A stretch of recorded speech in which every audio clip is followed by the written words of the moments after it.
What is the Bible? Well, the Bible is not one book, but a collection of scrolls, letters written over 800 to 1500 years, depending on how you date the oldest and the most recent writings.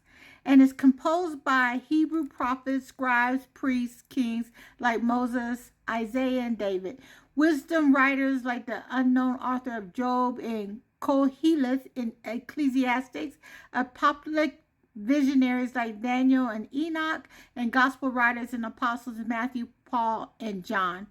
Now, the Bible was put together, and many other Bibles were put together by actually Jesuits, priests, and the Greeks, and it's so many people put the Bibles together. That's why there's so many different translations. You know, when you start out with one in the original language in letters and scrolls, the translation is many in different types of cultures. So words are different and meanings are different, but we'll talk about that a little bit later.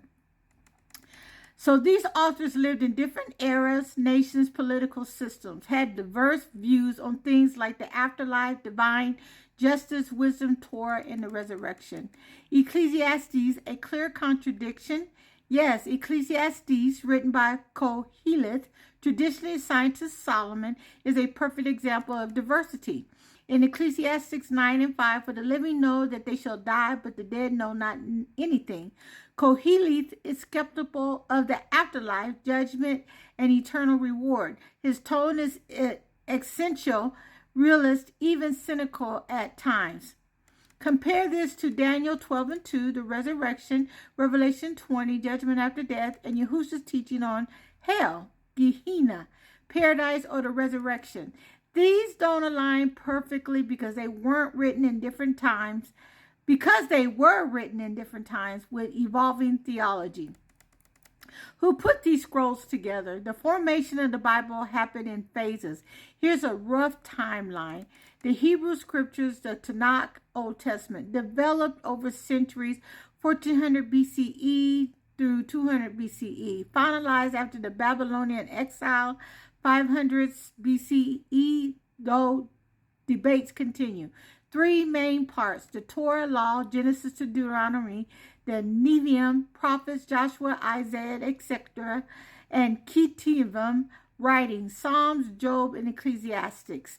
Jewish leaders and scribes, Ezra, Nehemiah, later rabbinic scholars, played a key role in canonizing what would later be called the Old Testament.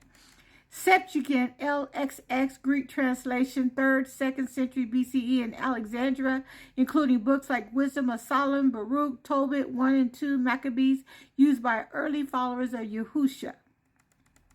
The New Testament, written 50 to 100 CE, 1st century AD, letters, gospels, and visions. No official collection existed until centuries later. Church councils and canon decisions. The Council of Nicaea, 325 CE, did not finalize the Bible but shaped orthodoxy. Council of Laodicea, 363 CE, listed a canon close to the modern one. Council of Carthage, 397 CE, formalized much of the New Testament canon. Catholic, Eastern Orthodox, and Protestant churches still disagree on certain books, the Apocrypha and the Deuterocanon. Where are the ancient scrolls now? Most original scrolls, autographs, are lost to time due to war, weather, decay, and persecution, but many ancient copies exist. Dead Sea Scrolls, 1947 discovery, dated from 250 BCE to 70 CE, found in Qumran near the Dead Sea, include a partial scrolls of almost every Old Testament book except Esther. Also include Enoch, Jubilees, War Scrolls, and other texts excluded from modern Bibles. Many of these scrolls reveal different versions of the same scripture, suggesting editing, redaction, or regional differences. Codex Sinaiticus, 4th century CE.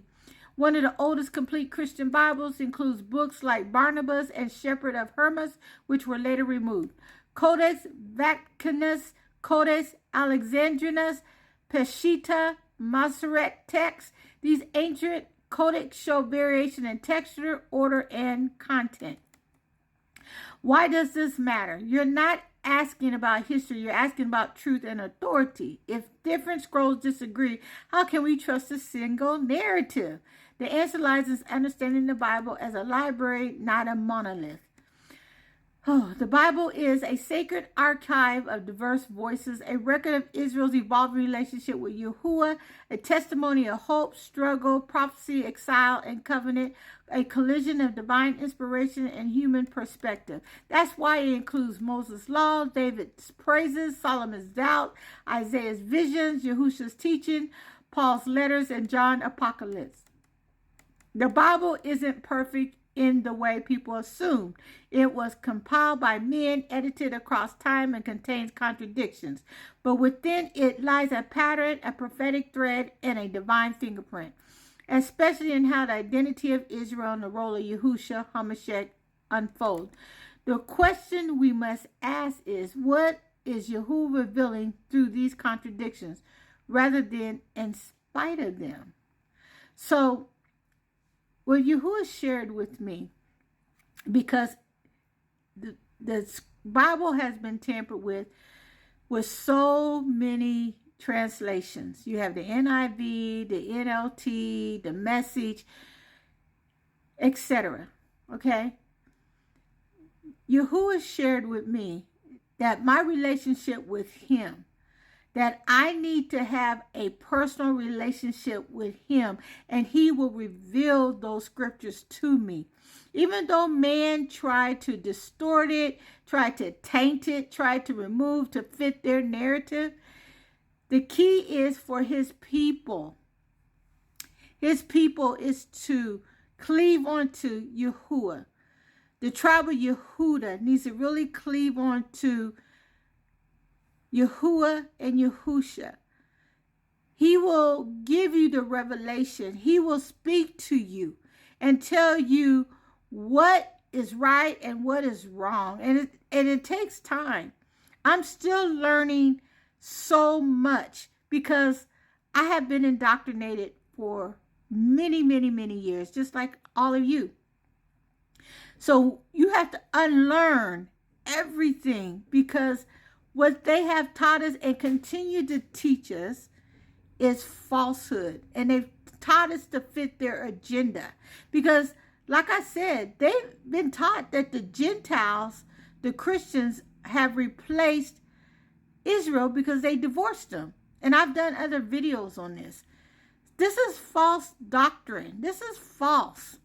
They have told us that the people over there in Israel are the ones that are his covenant people, but they're not. They're not his covenant people. They're not his chosen people. They have not had peace since they've been over there. And that's not even the real land. But they haven't even had peace because they're contradicting and they're speaking and saying that they are the people, and they're not. And Yahuwah is not pleased with this. We're in a time when everything's being exposed. Everything is. So you need to only his children will hear his voice. Only his children will get the revelation. Only his children will understand what the words are saying. Because you remember, everything's been translated, retranslated, and translated. And we're looking at it in English. And words are just so different than they were back then. Seek Yahuwah. Lay on your face. Spend time with him. And I guarantee you, he will reveal who he is along with his son, because you are chosen covenant people.